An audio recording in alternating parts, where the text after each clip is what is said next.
Here with a song from his debut album is Duncan Sheik. Hello, and welcome back to the It's Just Music YouTube channel and another episode of Just One Hit, where I, your host, discusses the one-hit wonders of days gone by. And by days gone by, I mean at the minimum 10 years or so ago. Today we are going to be talking about one of my favorite songs of all time, and that is Duncan Sheik's 1996 debut single, Barely Breathing. Barely Breathing is probably peak 90s adult contemporary, and is probably top 5 one-hit wonders of all time, at least to myself. In the Steal My Sunshine episode, I said the 90s had the best crop of one-hit wonders ever, and not to debate me on that because I will pull out a list. And with this being released in 1996, I'm just cementing my biased opinion with this episode. I remember hearing this one all the time on the radio growing up on my local Light FM station, and it would be in constant rotation to the point that I thought the song was released when I was in middle school, not when I was only 4 years old. Or 1 if we're going by leap year logic. As someone who's never been in a relationship at my big old age of 32, Duncan does a damn good job capturing the feelings of a relationship gone sour and how bitter he is about it. I came across this blurb on the song's Last FM page, and I feel like it does a really great job encapsulating what makes the song hit so hard. The pitiful male angst, the skunky bass line brought out by the superb mixing, the fact that I forgot about this childhood gem until I was listening to every Billboard Hot 100 list from the 90s, and it made me gasp when it came on. Just a perfect storm of emotions. 10 out of 10. I couldn't agree more. So let's take a look at Duncan Sheik's Barely Breathing. Duncan Sheik was born November 18, 1969 in Montclair, New Jersey, and spent some of his formative years with his grandparents. His grandmother was a piano student at Juilliard, and Sheik credits her for his initial interest in music. His paternal grandfather also played trumpet in a 1940s big band. He grew up playing classical and jazz music at camps in addition to dabbling in rock music during his free time, joining his first rock band at the age of 12. Sheik mentions during his time at Andover boarding school in Massachusetts, the school's administration took away his musical equipment when he refused to stop playing them too loud. Sheik went on to attend Brown University, where he studied semiotics, which I had never heard of until doing the research for this episode, and according to Encyclopedia Britannica, semiotics, also known as semiology, is the study of signs and sign-using behavior. So think people studying why the color black is used for mourning, or why the gavel is a symbol of justice in the court of law. Sheik also began practicing Buddhism after being raised Catholic, and played guitar in a band called Liz and Lisa. The Lisa in said band? Lisa Loeb, known for her #1 single, Stay, I Missed You. When I was a sophomore at Brown, I played lead guitar for Lisa Loeb in her band at that time, which was called Liz and Lisa. She had a singing partner. So it was really fun because most of the time, I've spent most of my life like with my 4-track recorder or in some little studio kind of turning knobs by myself. And so it was cool to finally get on stage, have a little bit of experience on stage. After graduating from Brown in 1992, Sheik traveled to California to pursue a career in music. Brown had a bit of help securing his first deal with the help of one Tracy Ellis Ross, actress and daughter of Diana Ross of the Supremes fame. Ross gave her mother Sheik's demo, which led him to signing to Immortal Records, a now defunct independent label who helped launch the careers of big rock acts like Korn, 30 Seconds to Mars, and Incubus. According to Sheik, Immortal had more rap acts than anything during the period he was active with them, leaving him in a kind of limbo with his career. 2 years later, he signed a publishing deal with BMG and was brought out of his contract by Atlantic Records. For his self-titled debut, Sheik worked with English producer Rupert Hine, who worked with Tina Turner, Suzanne Vega, and Rush, just to name a few. And speaking of the hit, let's talk about it for a bit. Again, I was only 4 when Barely Breathing was doing this thing on the charts, but it did get consistent airplay on my city's local pop station, which my mom loved listening to. I really started appreciating the song once I got my first iPod during my junior year of high school. It always filled me with a bit of melancholy, but I wasn't sure why that was. I didn't truly absorb the song's meaning until I was way into adulthood, when my love of the song was reignited again due to, of all things, Glee. Corey Monteith and Darren Criss did a cover of the song in the episode called The Breakup. The cover is a bit sterile as most of the covers are in Glee, but it's decent. I also won't listen to the song unless it has that extended guitar intro on the album version and not the video version's abridged take on it. That buildup is so pertinent to the song's overall tone. I think one of the best aspects of the song is that Sheik really sells bitterness well. His defeated, almost deadpan delivery of the lyrics during the verses, like, I can imagine him staring dejected at the person he's singing about in the booth strumming on his guitar. It's so catty. If anyone here is a K-pop fan, think of the spoken word section of GOT7's if you do, and I'll put a clip of it in here somewhere. It's up to you if you want to break up. I don't care. Just do whatever you want. It doesn't matter to me.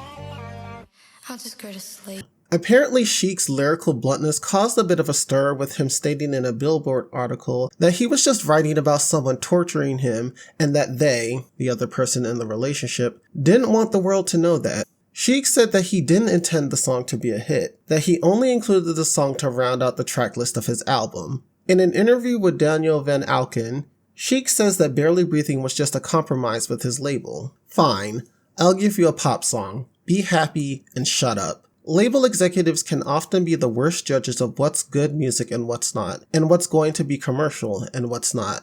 Nobody knows.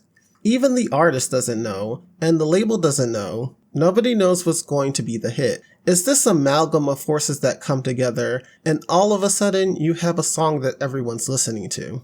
I find it quite amusing that this seems to be a consistent theme with a lot of musicians who have that one big hit. They present the music they've already worked on. The execs are like, we like it, but where's the hit? The artist rolls their eyes, and the song they write after that becomes the hit.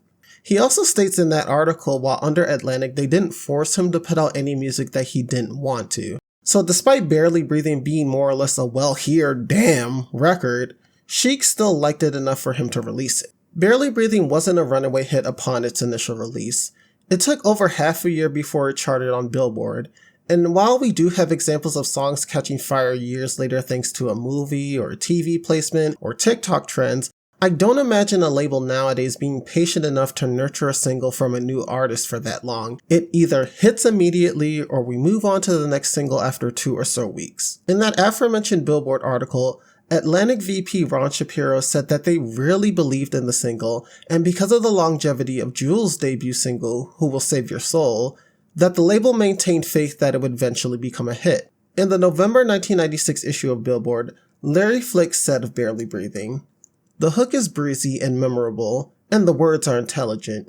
Sheik has an easygoing style that pleases and reveals nuance with repeated listens." And again, I could not agree more. Barely Breathing was released in May 1996 before its parent album hit shelves, but it didn't begin charting until late November after Atlantic serviced the record to contemporary hit radio. It reached its peak of number 16 in May of 1997, spending a total of 55 consecutive weeks on the chart, and at the time being the 4th longest running hit. It fared better on the adult contemporary charts, peaking at number 1 and number 2 on the adult alternative songs and the adult top 40 respectively. The song also peaked at number 12 in Canada and number 40 in Iceland.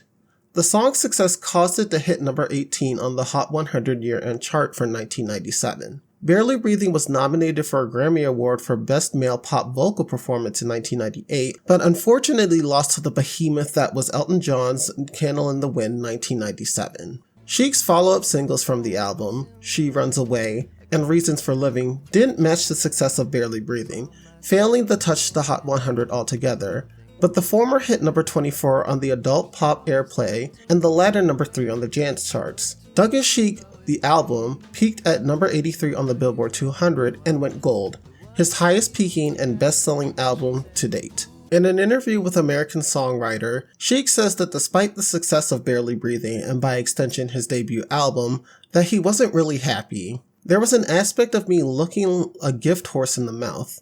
I knew that I was being put in this very top 40 context, and I was rebelling against that. I wanted people to understand my alternative bona fides, that I was somebody who listened to Depeche Mode and the Smiths and Psychedelic Furs. I wasn't somebody who listened to top 40 music, really. But it didn't matter. The culture is going to do with you what it will. So that began this long process of me trying to reclaim my good name. Sheik's follow-up record, Humming, didn't do nearly as well as his self-titled debut, peaking at number 163 and staying on the chart for only 2 weeks. It spawned the single Bite Your Tongue. I listened to Bite Your Tongue for this episode, and I don't know if this sounds or feels like a first single. It's a very middle-of-the-road song. It feels like a radio-only fourth single. It also seems like there was no music video for the song, at least I couldn't find one on YouTube, which makes me think that Atlantic Records didn't really have much faith in the record at all. Duncan released one more album under Atlantic, 2002's Daylight, which included the single On a High, which gave Sheik his only number 1 on the club charts, thanks to a trance remix by Gabriel and Dresden. On a High felt like it should have given Sheik at least the minimum another top 50 placement, but looking at the year-end Billboard charts for 2003, hip-hop and R&B were beginning their dominance on the charts, so it was very much not the toast of the town. Either way, I think it's a pretty solid song, and I suggest that people give it a listen. Funnily enough, in an interview with NPR, Sheik says that he is prouder of his club hits than his top 40 hit Barely Breathing. I've had a bunch of my songs remixed and they've been really big club hits. And in a weird way, I'm much more proud of those club hits than I am of the top 40 hits. So, How come?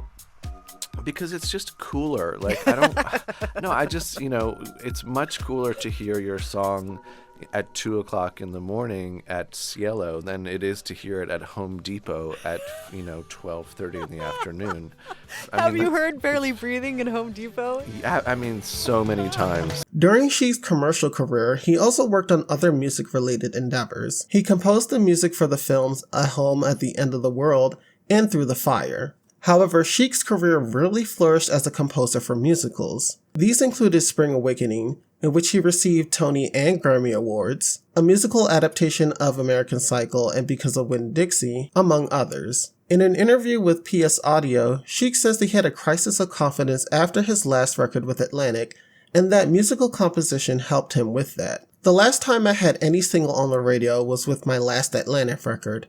After that, I wondered what would happen to me. Would I need to find a new career? Part of that is what allowed me to focus on creating Spring Awakening and doing the theater stuff. That was a real boon. Not just in the financial sense. It told me I can actually do this and people will want to listen to the music I make. Sheik still makes his own music, his latest album being 2022's Claptrap on Anti-Fragile Music. He also seems to have a complicated relationship with his mainstream hit. In 2020, he sat down with the Huffington Post and said that in the past he held a grudge with the song because of its longevity on radio.